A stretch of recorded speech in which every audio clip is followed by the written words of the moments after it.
आप देख रहे हैं TN Maharashtra news channel. Rashtravadi Congress पक्षाचे युवा नेते आमदार रोहित पवार यांनी 2 दिवसांपूर्वी घडलेल्या आगीच्या दुर्घटनेची संपूर्ण माहिती घेत पाहणी केली।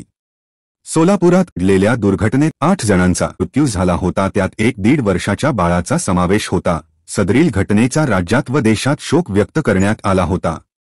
आमदार रोहित पवार सोलापूर दौऱ्यावर आले होते। यावेळी त्यांनी पीडित कुटुंबाची सांत्वनपर भेट घेतली, तसेच घडलेल्या घटनेची माहिती घेत त्यांना आधार देण्याचा प्रयत्न केला।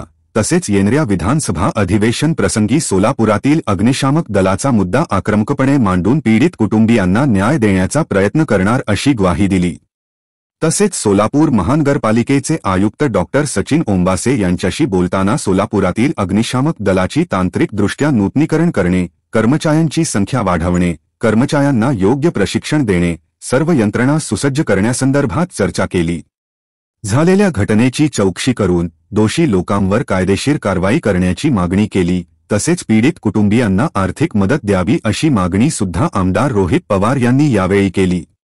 यावेळी राष्ट्रवादी काँग्रेस पक्षाचे शहराध्यक्ष सुधीर खरटमल, नगरसेवक प्रथमेश कोठे, सरफराज शेख, प्रशांत बाबर, सूर्यकांत शेरखाने, चंद्रकांत पवार, प्रतीक्षा चव्हाण, मिलिंद गोरे आदी पदाधिकारी व कार्यकर्ते मोठ्या संख्येने उपस्थित होते।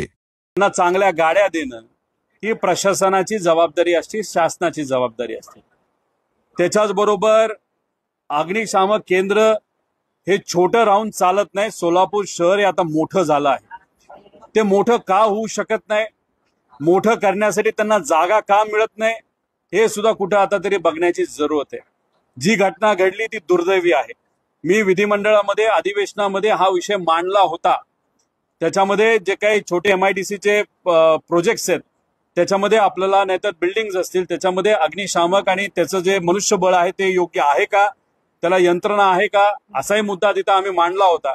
आणि जी घटना घडली 1 वर्षाचं बाळ सुद्धा त्याच्यामध्ये मृत्युमुखी पडलं।